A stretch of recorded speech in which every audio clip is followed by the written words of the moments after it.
you've just come on board as the co-chair of the People's Operator. Would you be able to start by just telling us a bit about how that came about? How did you find them and get involved? So I get pitched on a lot of things to join this or that, and I typically find they're either very idealistic and very cool in terms of what they want to achieve, but they don't have a practical way to get there, or they may be possibly just a practical commercial venture, which I'm happy about as well, and I've been on the board of a few of those. But this one is something that brings the two together. So it's a very idealistic and yet very solid proposition, and that's what got me excited to get involved. And the People's Operator is, of course, a mobile phone operator, and it's all about fundraising. Why do you think that a mobile operator is a good way to raise funds compared to, say, other types of business?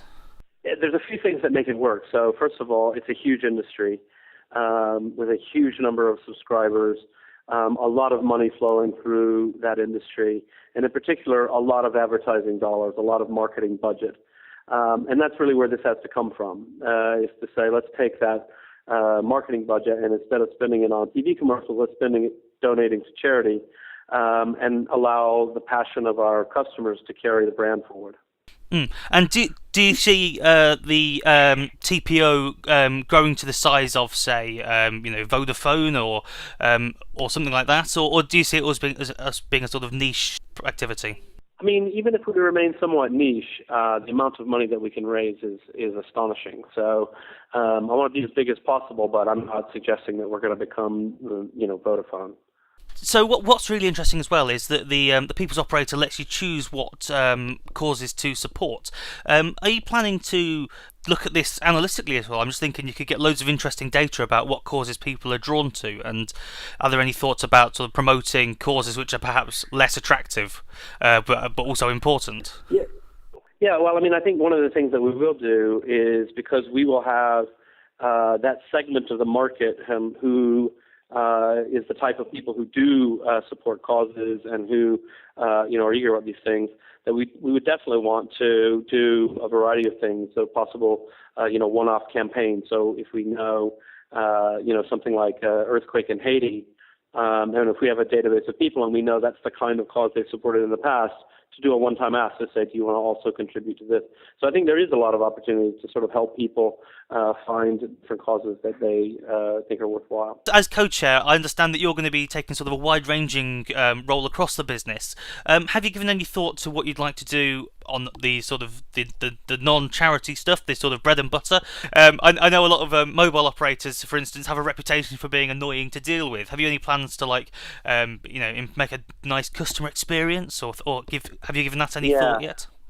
Yeah. So right now what we do, we're still quite small, but we have the customer service operation right there in the office, sitting next to the operations people. Because we really want to have a very high quality customer service experience. And so that is one of the values that we want to build the brand on.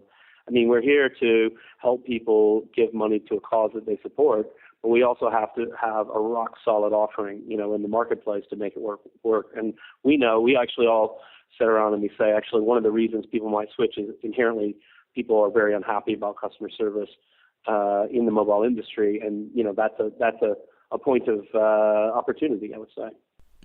And one of your other tasks is going to be sort of, I understand, is growing a community. What are your plans here? Is it literally going to be like Wikipedia's community? Are you hoping that customers will talk to each other?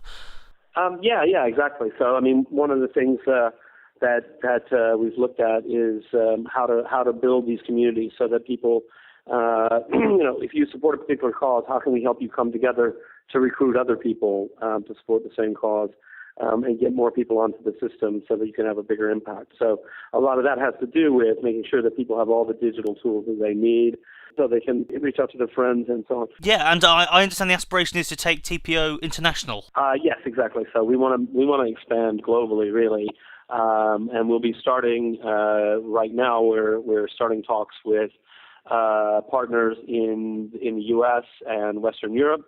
but we'll go further than that. We want to be in as many countries as we possibly can. The US launch is particularly interesting. This is my final question, but you've been quoted in the past as calling Edward Snowden, the NSA leaker, a hero. Now that you're the co-chair of a mobile phone operator, have you given any thought to what you're going to do if the NSA come along and sort of ask for a backdoor into the people's operators' systems?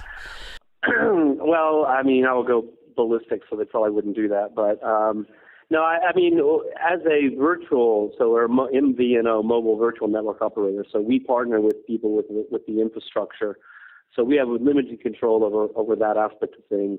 However, we want to set best practices, in the industry for privacy, for data security, and in whatever role of influence I have, either as sort of a public person who opines on these issues, or in this role, I would definitely say I will campaign for our partners to say they should also be practicing the best practices. So we definitely want to be a shining light in this area.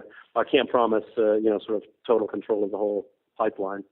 And on that, we'll leave it there. Best of luck with the new job, Jimmy. Lovely. Thank you very much.